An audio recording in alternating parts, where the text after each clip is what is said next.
Le chemin spirituel est une émission hebdomadaire présentée par Herbijan sur Focus TV France. C'est un espace où tous les sujets peuvent être débattus. Le chemin spirituel est une émission mettant en exergue toutes les croyances venues d'horizons divers dans le cadre d'un respect mutuel. Le chemin spirituel est une porte ouverte sur le monde. Bonsoir à tous. Heureux de vous retrouver dans votre émission La Voix de la Spiritualité sur votre chaîne Focus TV France. Aujourd'hui, nous sommes heureux de recevoir notre ami évangéliste Roland Manassé qui va nous traiter ce sujet « Sommes-nous à la fin des temps ?» Avant même de commencer, nous allons prendre une minute de silence en hommage à notre feu président Jovenel Moïse qui a été assassiné le 7 juillet 2021 en Haïti. Une minute de silence en hommage à notre président Jovenel Moïse.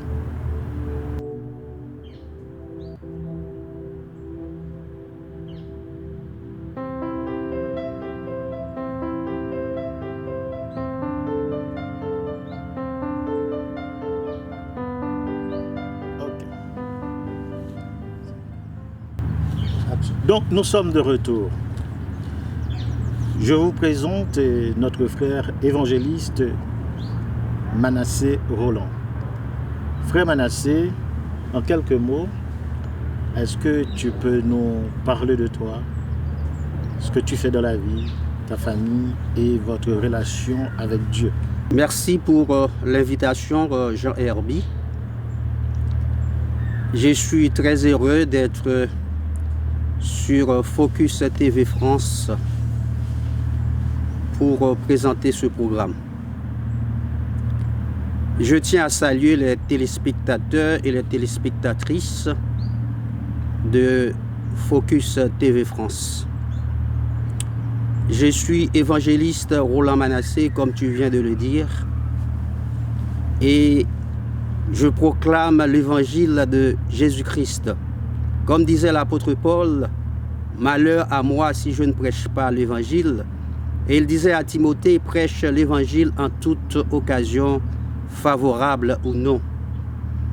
Donc, jusqu'à mes derniers soupirs, je tiens à proclamer l'évangile de mon Seigneur Jésus-Christ. Donc, nous allons parler d'un sujet, « Sommes-nous à la fin des temps ?» Donc, je suis très content de pouvoir parler de ce sujet. Oui, notre frère évangéliste Roland Manassé, tu nous as parlé de ta relation avec Dieu. Peux-tu nous parler maintenant de ta vie personnelle et professionnelle? Frère Manassé a-t-il des enfants, une famille, une vie professionnelle? Pour ce qui a trait à ma vie professionnelle, je suis dans le domaine d'affaires. Je suis un homme d'affaires et je prêche en même temps l'évangile. Je suis marié avec Nozulia Manassé. J'ai 3 enfants vivants et 2 petits-enfants. Donc c'est tout ce que je pourrais vous dire concernant ma famille. Pourquoi sommes-nous à la fin des temps? Si on se permet, donc à chaque fois que je fais un programme, j'ai pour habitude d'invoquer la présence du Saint-Esprit. Pour cela, je m'incline pour prier. Éternel notre Dieu, notre Père, Créateur des cieux et de la terre, notre Dieu Rédempteur, merci infiniment de nous avoir permis de présenter ce programme. Nous implorons l'assistance du Saint-Esprit et permet que nous puissions bien présenter le programme. Merci encore, nous te prions au nom de Jésus et pour ta gloire. Amen. Donc, pour ce qui a trait à « Sommes-nous à la fin des temps ?» Il y a donc une prophétie. Cette prophétie est exprimée dans Apocalypse. Cette prophétie parle de 42 mois. En prophétie, un mois, c'est 30 jours. Et quand on multiplie 42 par 30, ça nous donne 1260. Et dans Daniel, elle est exprimée ainsi: un temps, des temps et la moitié des temps. Un temps, c'est un an, des temps, c'est 2 ans, et la moitié des temps, c'est la moitié d'un an. Donc ça fait 3 ans et demi. 3 ans et demi prophétiques, ce qui nous donne 1260 ans littéraux. Et c'est exprimé aussi par 1260 jours, sachant qu'en prophétie, un jour équivaut à un an. Ézéchiel chapitre 4, verset 6 et Nombre chapitre 14, verset 34. Donc ça fait 1260 ans. 1260 ans qui a commencé en 538 et qui va prendre fin en 1798. Donc en 1798, nous sommes arrivés à la fin des temps. On est ravis d'entendre cette entrée en matière avec notre frère Manassé qui nous a détaillé les dates, expliqué les dates et les événements. Mais aujourd'hui, à travers ce sujet, sommes-nous à la fin des temps? On va parler de différents temps. Plus spécialement pour les bouddhistes, ils parlent de la fin d'un cycle, et pour certains spirites, ils parlent de la fin d'un temps. Et pour les chrétiens comme notre frère Manassé, il parle de la fin des temps.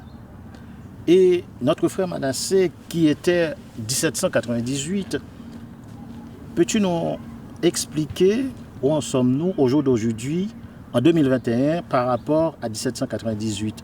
Est-ce la fin de ces temps, la fin des temps, la fin du monde ou la fin d'un cycle? Merci pour la question. Vous savez que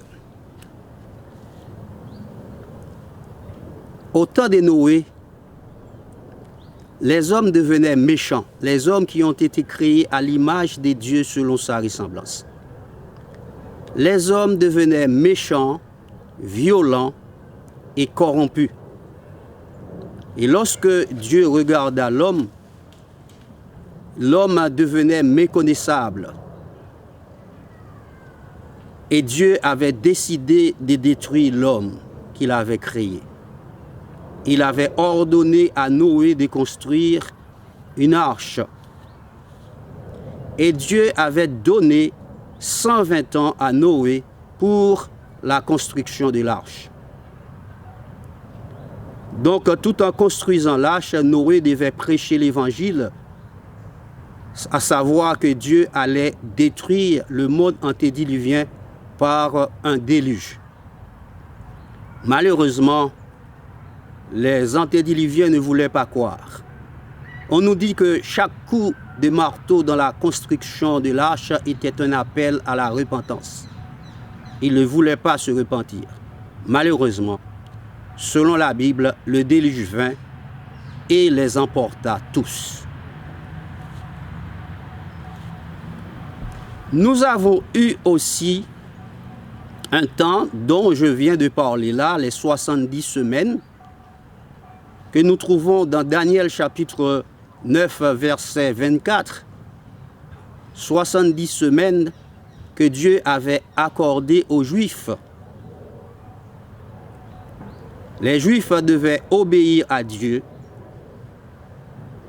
Ils avaient un certain nombre de choses à faire pendant ces 70 semaines prophétiques. 70 semaines prophétiques, ça nous donne 490 ans. C'est 70 multiplié par 7. Et ces 70 semaines avaient commencé en l'an 457 pour terminer en l'an 34. Et en l'an 34, Jésus est venu. Ils devaient accepter Jésus comme leur sauveur personnel. Au lieu d'accepter Jésus, ils l'avaient crucifié. Le Sanhédrin, qui était le tribunal religieux, et Pilate, qui était représentant romain en Palestine, se concertaient pour crucifier Jésus. Et en l'an 34, il l'avait rejeté définitivement parce qu'il avait lapidé Étienne qui prêchait au nom de Jésus. En l'an 34, ils avaient rejeté Jésus. Donc c'est la fin du temps de grâce des Juifs. Parce qu'à chaque fois qu'on voit Jésus debout, c'est pour mettre fin à un temps de grâce, à un temps de probation. Étienne, lorsqu'on lapidait Étienne, il disait, il voit le ciel s'ouvrir et Jésus était debout à la droite des dieux. Jésus étant debout, c'était pour mettre fin à un temps de grâce. Donc il y a aussi une prophétie qui parle de 2300 soirs et matins. 2300 soirs et matins, c'est 2300 jours. Et sachant qu'un jour égale un an, ça fait 2300 ans. Donc la prophétie de 2300 ans a commencé en même temps que la prophétie de 70 semaines, 490 ans, en 457. Donc lorsqu'on enlève 490 de 2300, il nous reste 1810. Il suffit d'ajouter 34 à 1810, ça nous donne 1844. Donc 1844, c'est la fin de la prophétie de 2300 ans. Donc à ce moment-là, le jugement avait commencé. Le jugement avait commencé en 1844. Là, bon, je pense que tu as effleuré en fait la question au moment où nous parlons, parce que tu as bien expliqué en fait en détail la venue de Jésus et comment les Juifs l'ont accepté. Et maintenant, là, au jour d'aujourd'hui, en 2021, qu'est-ce que ça représente pour vous, en fait, pour toi, pardon, en termes de la fin des temps? Je vais essayer de vous expliquer que dans le livre de Daniel 8, verset 19, l'ange Gabriel disait à Daniel, il y a un temps fixé, un temps marqué pour la fin. Il y a un temps marqué pour la fin. Et ce temps marqué pour la fin, c'est 1798. Et je viens de dire que 1844, c'est le jugement qui commençait. Et lorsqu'on va dans Daniel chapitre 11, verset 40, il dit « Au temps de la fin, le roi du Midi va heurter contre le roi du Septentrion. » Ce sont des événements historiques. Le roi du Midi, c'était la France. Et le roi du Septentrion, c'est la papauté. Qu'est-ce qui s'était passé en 1798? En 1798, après la Révolution française, Napoléon avait envoyé son général Berthier à Rome. Il a arrêté le pape Pie VI, il l'avait conduit à Valence en France. Il est mort en captivité. Et la Bible a appelé ça la blessure mortelle de la bête. Donc, si en 1798, nous sommes arrivés au temps de la fin, maintenant nous sommes en 2021. Ça veut dire que nous sommes tout près du retour de Jésus. Le retour de Jésus est imminent. Et c'est pour ça que Jésus disait que cette bonne nouvelle du royaume sera prêchée dans le monde entier pour servir de témoignage, alors viendra la fin. Et c'est pour ça que c'est un devoir pour moi de prêcher l'évangile. Parce que nous sommes au temps de la fin, nous sommes tout proches du retour de Jésus et nous devons prêcher le retour de Jésus afin que les gens se repentent, afin que les gens se convertissent pour pouvoir rencontrer, pour pouvoir être prêts à rencontrer Jésus. C'est Jésus qui... Oui, je disais que cette bonne nouvelle du royaume des cieux sera prêchée dans le monde entier. Il disait aussi que votre cœur ne se trouble point. Croyez en Dieu et croyez en moi. Il y a plusieurs demeures dans la maison de mon Père. Si ce n'était pas vrai, je vous l'aurais dit. Je vais vous préparer une place. Et lorsque je m'en serai allé et que je vous aurai préparé cette place, je reviendrai et je vous prendrai avec moi afin que là où je suis, vous y soyez aussi. Jésus nous a fait la promesse de son retour et son retour est imminent. Il reviendra bientôt. Il faudrait que nous nous préparions afin d'aller à sa rencontre. Donc, depuis en 1798, nous sommes arrivés au temps de la fin. Donc, nous sommes aujourd'hui en 2021. Ça veut dire que nous sommes tout près du retour de Jésus. J'ai vu que tu as vraiment éclairé nos téléspectateurs en parlant tout à l'heure là de la France que tu as comparé au Midi. Et en fait, l'Italie, le pape avec les septentrions. On sait il y a certaines catégories de religions qui parlent, et même la Bible cite, du Midi au septentrion. Est-ce que cette partie de la Bible fait référence à la France, ou à l'Europe, ou à d'autres pays dans ce monde? Merci. Quand on étudie la Bible, il ne faut pas sortir des contextes, il faut rester dans les contextes. Donc ici, on parle du roi du Midi. Et à cette époque-là, le roi du Midi, c'était la France. Il suffit d'aller dans Daniel chapitre 11, versets 40 à 45 pour comprendre les choses. Et il y a une prophétesse qui dit que la prophétie de Daniel 11 touche presque à son terme. Donc le roi, je disais que le roi du Midi, c'était la France. Et c'est un événement historique. Et le roi du septentrion, c'était la papauté. On voit que Napoléon avait envoyé un général à Rome, il avait arrêté le pape et il l'avait conduit à Valence en France et il était mort en captivité. Et la Bible a appelé ça la blessure mortelle de la bête. Mais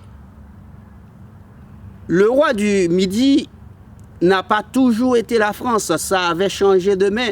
C'était la France après la Révolution française, mais ça a changé de main. Ensuite, c'était la Russie après la Révolution bolchevique. Qu'est-ce que la Russie avait fait? Au cours de la Révolution bolchevique, la Russie avait fermé les portes des églises et il avait emprisonné les prêtres. Donc, le roi du septentrion va prendre sa revanche sur le roi du Midi. En 1989, le président Reagan avait eu une rencontre avec le pape Jean-Paul II. Et là, ils ont conclu, ils se sont mis d'accord pour renverser le communisme. Et le communisme a été renversé en 1989. Donc c'est la victoire du roi du septentrion sur le roi du Midi.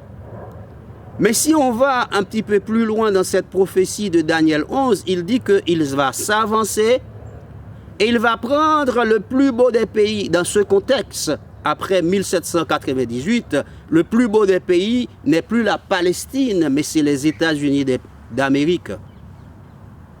Je crois que aux États-Unis, à la Cour constitutionnelle, il y a au moins 7 catholiques. Ils sont en majorité. Il n'y a même pas un protestant, soi-disant un pays protestant, il n'y a même pas un protestant. Donc, si on doit voter une loi, ça va passer au Lamé. Donc, le texte dit qu'après ça, il va prendre le pays d'Égypte. Le pays d'Égypte est un symbole du monde. C'est-à-dire qu'il va mettre la main sur le monde. Et c'est aujourd'hui, on parle du nouvel ordre mondial. Le nouvel ordre mondial, c'est quoi? Tout le monde sait qu'on est en train de lutter pour qu'il y ait un seul gouvernement mondial et une seule religion mondiale. Et nous allons vers cet objectif. Donc, Frère Manasseh, on sent que tu maîtrises en fait ton sujet. Et je t'ai posé la première partie de la question par rapport du Midi au Septentrion. Mais avant, comme tu le sais mieux que moi, la première partie c'était de l'Orient à l'Occident. Est-ce que tu peux expliquer ça pour nous? Donc effectivement, il y a un texte de la Bible qui dit que il y aura des gens qui viendront de l'Est et de l'Ouest, du Nord et du Sud, et ils vont s'asseoir avec Abraham. Ça, c'est le retour de Jésus. Ces gens-là vont s'asseoir avec Abraham. Ce sont les sauvés, les rachetés qui seront avec Abraham. C'est dans ce contexte-là que c'est Jésus même qui parlait. Il dit, des gens viendront du Nord et du Sud, de l'Ouest et de l'Est. Ils vont s'asseoir avec Abraham. Donc ce sera le retour de Jésus. Donc on sera heureux d'être avec Jésus. Et ce sera pour le temps et pour l'éternité. Parce que Dieu nous a promis la vie éternelle. Ce n'est pas une vie pour un certain nombre de temps. Dieu a tant aimé le monde qu'il a donné son Fils unique afin que quiconque croit en lui ne périsse point, mais qu'il ait la vie éternelle. Donc, c'est de ça que Jésus voulait parler en disant que les gens viendront de l'Orient et de l'Occident, du Sud et du Nord, et ils vont du Septentrion, et ils vont s'asseoir avec Abraham, le père de la foi. Nous continuons toujours avec ce sujet. Sommes-nous à la fin des temps? Et au jour d'aujourd'hui, tu nous as parlé de tristesse tout à l'heure. Comment un Dieu qui est plein d'amour, pourquoi il faut passer par cette tristesse avant même de revenir sur terre et nous faire en fait connaître cette, je pourrais pas dire des blessures ou des moments difficiles, mais est-ce que tu peux nous expliquer pourquoi il passe par la tristesse? Ok. Vous savez que il y a quelque chose qui s'appelle la grande controverse, la tragédie des siècles. Donc Dieu avait créé l'homme parfait. Et malheureusement, il y avait une intrusion. L'homme s'était laissé séduire par Lucifer. Et l'homme avait péché. Heureusement, Dieu avait prévu un plan qui s'appelle le plan de la rédemption. Lorsque l'homme a péché, Adam et Ève commençaient à fabriquer des habits avec des feuilles de figuier. Et sa fabrication des habits avec des feuilles de figuier, c'est le salut par soi-même. Et Dieu est venu, il a tué pour la première fois un animal, il a pris la peau de l'animal, il a confectionné des vêtements pour couvrir Adam et Ève. Et cet animal, c'était le symbole de Jésus qui devait venir plus tard comme le sauveur de l'humanité.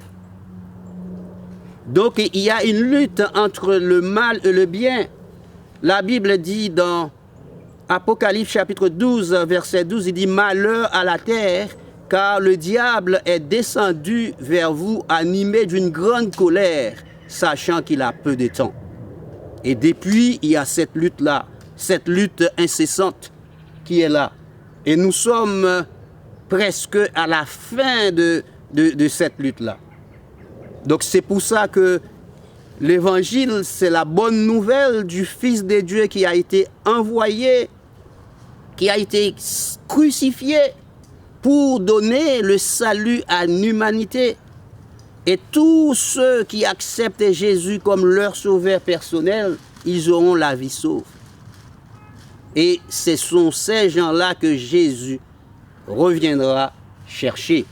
Donc si quelqu'un n'accepte pas Jésus, il n'aura pas le privilège de monter avec lui.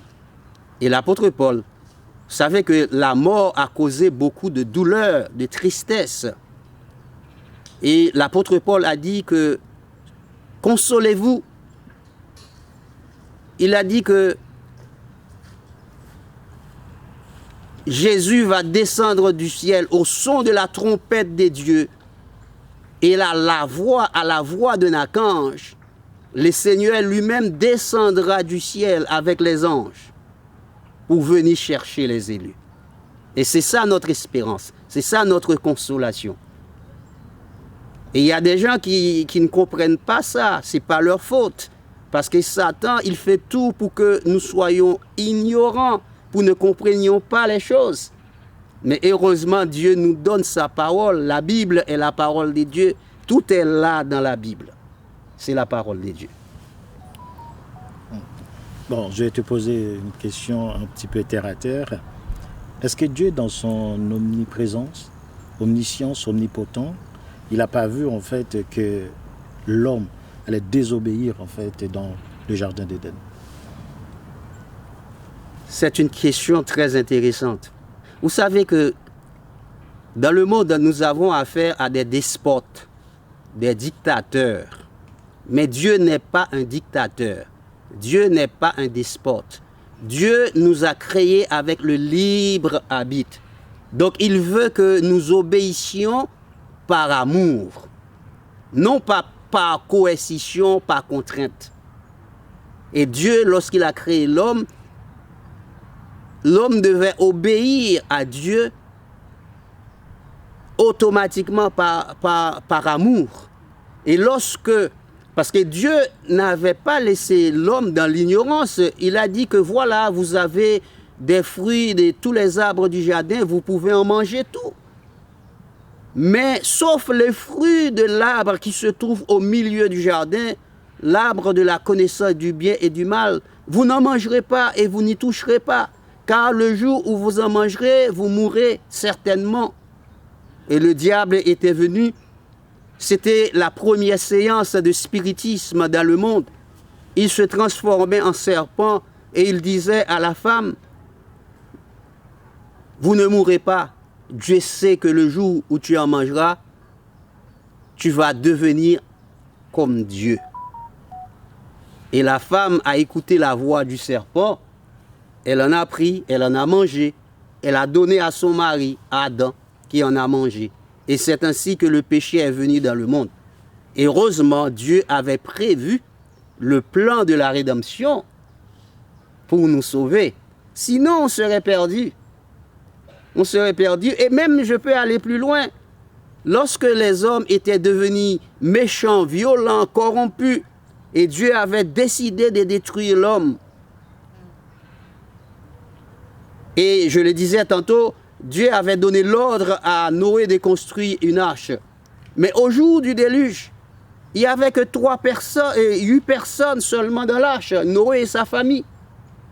Mais on nous dit qu'il y avait un tremblement de mer.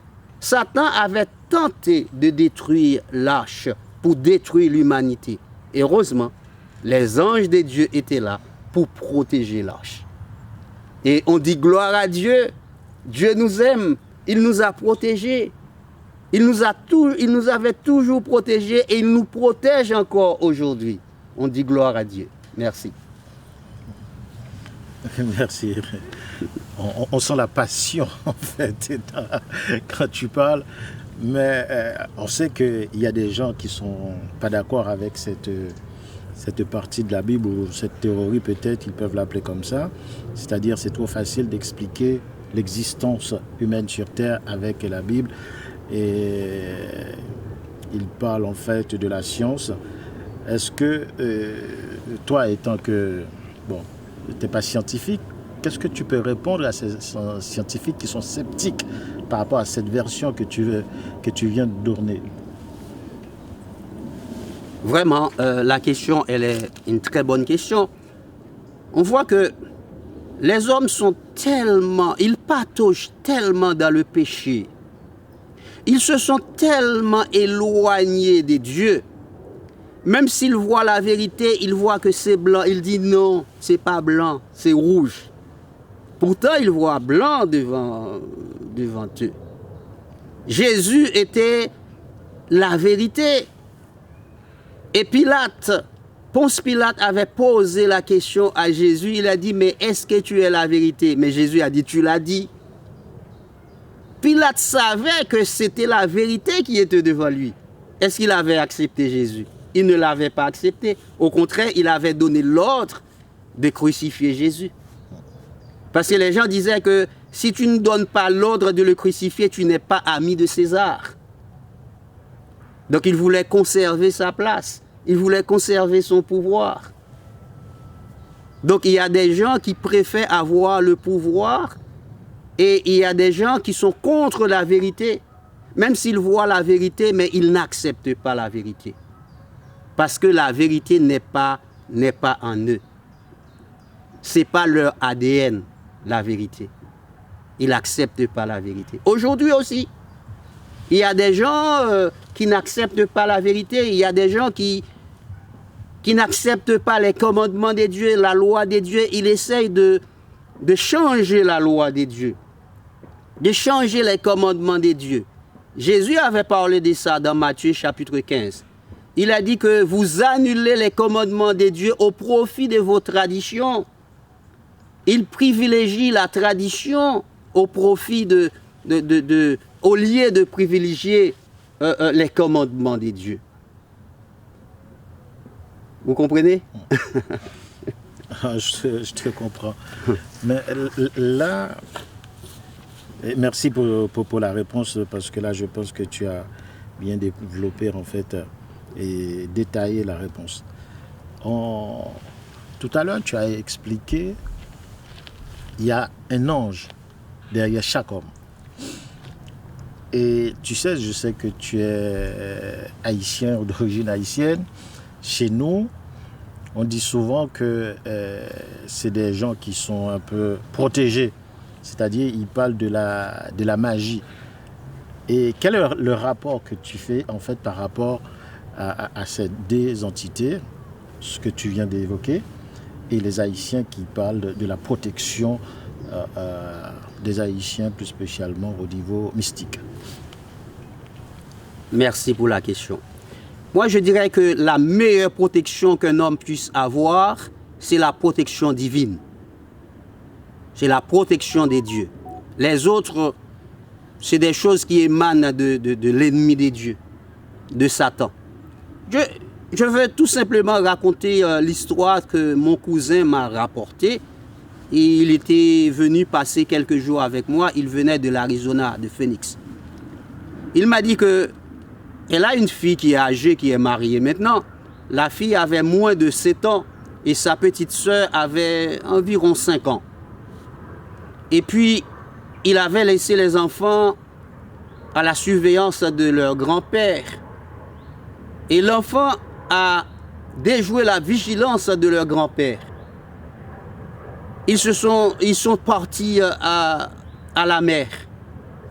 Et la plus grande est descendue dans l'eau. Et une vague l'avait emporté. Et l'enfant, à l'école, il disait une fois à son père, mais on m'a dit d'amener de l'argent parce qu'on doit nous apprendre à nager. Et son père lui avait donné l'argent. Et puis, elle apprenait à nager. Quand l'eau l'avait pris, elle essayait de nager. Elle nageait, mais arrivé un moment, elle était fatiguée. Elle disait, mon Dieu, moi mourir aujourd'hui, c'est-à-dire mon Dieu, je meurs aujourd'hui. Et l'enfant a senti une main qui l'a pris derrière. Et la main l'a pris et l'a amené, la personne même l'a amené jusqu'au rivage, à la plage. Et l'a déposé au pied de sa petite soeur. Et sa petite soeur a vu la personne. Et la personne est repartie. Maintenant, les maîtres nageurs, la police, les badauds, tout le monde sont venus. Où est la personne qui l'a sauvé? La personne n'était plus là. Moi, je pense que c'était son ange qui l'avait sauvé. Merci pour cette anecdote. Parce que là, on sent en fait la présence divine. elle est toujours là. C'est ça. Mais n'est-ce pas une croyance? Parce qu'il y en a qui ne croient pas dans cette présence divine. Vous savez, depuis le commencement jusqu'à la fin, ce sera ainsi. Il y a des gens qui croient et on va trouver des gens qui ne croient pas. Et c'est pour ça que Jésus disait que cette bonne nouvelle sera prêchée dans le monde entier. Et celui qui croira sera sauvé. Et celui qui ne croit pas sera condamné. Bon, là, même Jean, notre caméraman, il rigole parce que là, on apprend beaucoup de choses de notre frère Roland. Et on continue en fait parce qu'on est toujours dans sommes-nous à la fin des temps. Et je t'avais évoqué la fin d'un cycle, la fin du temps et la fin des temps. Et là, nous allons parler, mais avant même de te poser cette question sur la fin du monde, et tu as évoqué tout à l'heure des élus, quand tu parlais de Jésus-Christ. Et là, je reviens toujours à notre culture haïtienne. On sait, quand on était petit, il parle toujours jusqu'à présent, il parle dans chaque famille, il y a un élu. Est-ce que tu peux faire une différence entre l'élu de Jésus-Christ, que tu as évoqué tout à l'heure, et l'élu, bon, je peux appeler ça familial? Pour moi, l'élu, comme je viens de le dire, c'est celui qui croit à la parole de Dieu, qui croit à la bonne nouvelle de l'évangile de Jésus-Christ et qui a jugé nécessaire d'accepter Jésus comme son sauveur personnel. Donc, si la personne accepte Jésus comme son sauveur personnel, il est déjà l'élu. Et lorsque le Christ reviendra, il reviendra chercher ces gens-là. Parce qu'il y aura deux groupes de personnes, deux catégories de personnes, les élus et les méchants. Et les méchants diront, selon Apocalypse, chapitre 6, verset 16, les méchants diront aux montagnes, tombez sur nous et cachez-nous contre la colère de celui qui est assis sur le trône et devant la colère de l'agneau. Et Jésus dit que, car le jour de sa colère est venu, qui peut subsister? Ceux qui auront subsisté, ce sont ceux qui ont accepté Jésus comme leur sauveur personnel. Ce sont ces gens-là qui vont subsister. Et pour ceux qui ont une Bible, qui étudient la Bible, la question est posée dans Apocalypse chapitre 6, verset 17, le dernier verset du chapitre. Et on va trouver une réponse au chapitre 7. Il y a un ange, il y a 4 anges que Dieu envoie qui retiennent les 4 vents des cieux. Il dit, retenez les vents jusqu'à ce que nous ayons marqué du sceau le front des serviteurs de notre Dieu. Dieu est en train de marquer du sceau le front des serviteurs de Dieu. Et les vents représentent les guerres. Les guerres que vous voyez dans le monde là. Donc les hommes possèdent le moyen de détruire le monde avec la bombe atomique en quelques minutes. Mais Dieu donne l'ordre aux anges de retenir les vents afin qu'il ne souffle point de vent sur la terre, sur la mer et sur aucun arbre. Jusqu'à ce que nous ayons marqué du sceau. Parce qu'il y a un ange qui vient du côté du soleil levant, c'est-à-dire de l'Orient. Et son rôle, c'est de marquer les serviteurs de Dieu. Donc les serviteurs de Dieu seront marqués dans un premier temps, dans la maison de Dieu, comme j'avais évoqué ça tout à l'heure, à Jérusalem, parce qu'il faut faire la différence entre Jérusalem et Babylone. Jérusalem, c'est la maison de Dieu. Et Babylone n'est pas la maison de Dieu. Mais Dieu a beaucoup de gens dans Babylone. Comme dit l'apôtre Jean dans Jean chapitre 10, il dit que j'ai beaucoup de brebis qui ne sont pas dans la bergerie et ceux-là, il faut qu'ils viennent. Donc à un moment donné, ces brebis vont quitter Babylone pour rejoindre la bergerie. Ok. Donc, on a toujours plein de questions à te poser parce qu'on sent que tu maîtrises au risque de me répéter. Et là, je vais te poser la question par rapport à la fin du monde. Je sais que tu nous as parlé donc de la tristesse. Tout à l'heure, tu nous as parlé des guerres. Et là, on sait que Isaac Newton a prédit en fait la fin du monde en 2060. Est-ce que selon toi, la fin du monde que parle Isaac Newton, c'est la fin des temps? Très bonne question. Il n'y avait pas que Isaac Newton. Il y avait non seulement Isaac Newton, mais plus près de nous, en 1844, il y avait William Miller qui avait prédit le retour de Jésus pour le 22 octobre 1844. Et Jésus n'était pas venu. Mais il y a un événement cosmique qui se produisait. Jésus avait laissé le lieu saint du sanctuaire céleste pour se rendre dans les lieux très saints du sanctuaire céleste afin d'instruire le jugement. Donc il s'était trompé. Donc le calcul était exact, mais il s'était trompé d'événement. Donc il y a beaucoup de gens, pas mal de gens qui ont commis cette erreur-là. Mais tout ce qu'on peut dire, on ne peut pas donner une date exacte du retour de Jésus. Parce qu'il y a un certain nombre de choses qui doivent se produire avant le retour de Jésus. Par exemple, si nous allons dans Apocalypse chapitre 16, on parle des 7 plaies. Donc les 7 plaies, les plaies vont prendre 1 an pour être déversées sur la terre.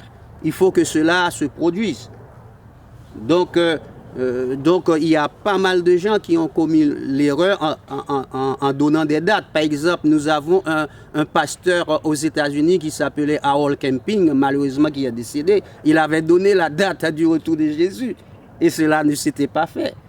Donc il y a des gens qui donnent des dates, il ne faut pas les écouter. Jésus lui-même a dit qu'il y a des gens qui viendront. Si on vous dit qu'il est dans le désert, allez, il ne faut pas y aller.